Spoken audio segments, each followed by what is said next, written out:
VAR. This is a public service announcement from all football fans all around the world. This is VAR as far as the Premier League pertains to it. Now, I don't listen to a lot of VAR problems in other leagues. I'm pretty sure they are there. But the focus of a lot of the content that I've been producing lately has been on the Premier League. I haven't really seen too many problems in the Champions League. I didn't see too many problems in the World Cup. I also watch La Liga, I watch Serie A, and I also watch a bit of the Dutch league. I also watch sometimes maybe the Portuguese league every once in a while. And sometimes I watch Ligue 1, but the problem with Ligue 1 is that PSG just run away with it most times. My problem with VAR is one thing. You are there to help the officials that are on the pitch because they can't see everything, whether it's the lines person, whether it's the referee in the middle, whether it's the fourth official. Not everybody can see everything that goes on in the game. But how negligent a lot of these officials are in the Premier League to let go of some of these decisions that have a material impact on everything that occurs on the pitch.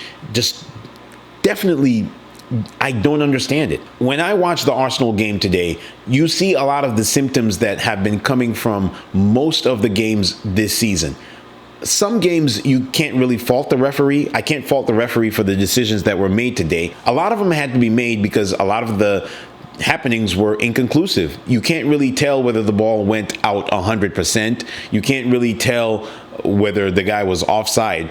And there's a measure of subjectivity when it comes to whether Gabriel was pushed in the back by Joel Linton. But we keep on having all of these problems, starting with the Manchester United problem way in the beginning of the season. And then you also have problems that keep on rearing their head, and you wonder why a lot of people want VAR to be done away with. I am a big proponent of VAR. I believe it needs to be there. There are some situations that I can recall from way back in the early 2000s or in the 90s when I started watching the beautiful game that I wish I could go back, tell a VAR official, hey, Wayne Rooney has dived for this, and this should not be the penalty that would lead to Arsenal losing their invincible status. Look, VAR is here to help us. It's here to help the officials. It's here to help the fans enjoy the game more. But a lot of these stoppages, a lot of these terrible decisions are making people dissatisfied with the product in the end. We all love football. We all love what it gives to us and the joy that it brings to us. And there can be some theater that follows VAR. Sometimes the anticipation of getting the goal given to you and all that comes with VAR could be fun. But as long as you get the decision right, sometimes it might take 3, 4, 5 minutes. Now, I am not one of those people who fret too much about it as long as you get the right decision.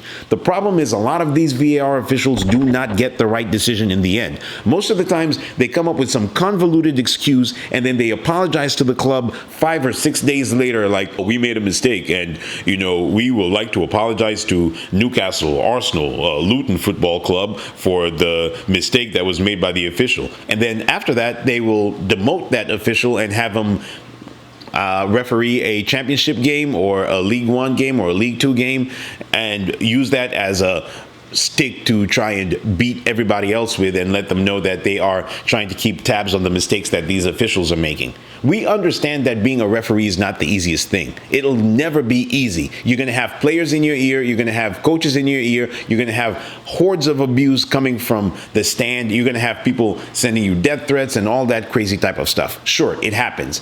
But when you are at Stokely Park and you are entrusted to give the officials on the pitch a fourth eye, a fifth eye, a sixth eye, because I'm pretty sure they have a replay person, they have a assistant VAR person. You can't have all these mistakes being made by these officials every single time. Like, how many times are you going to need to learn from your last mistake?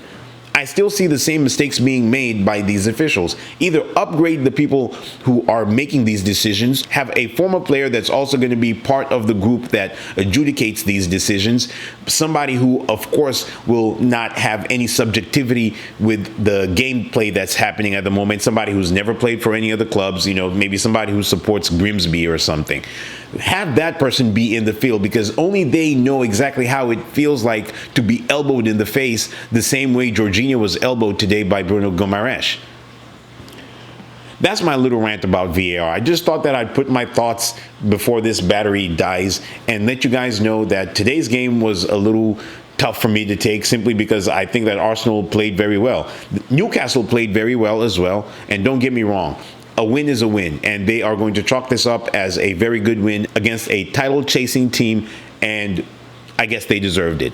But this was a game that I thought would have been well worth a 0-0 draw, an entertaining 0-0 draw. It was a beautiful game, but Arsenal were not given that opportunity because maybe Bruno Guimaraes would not have been on the pitch, and that should have changed the complexion of the game. It would have changed how Newcastle approached this game, as well as the 3 chances that led to the goal. For example, the ball maybe going out, the push in the back of Gabriel, or the fact that it could have been offside. Now, I know that all of them were kind of inconclusive. The middle one was more subjective than anything else, but VAR and the refereeing in the Premier League needs to do something different. Hey guys, it's been Izzy. You know what to do. Hit the like and the subscribe if you enjoyed this content, and I will catch you with the rest of the action that took place today. Peace.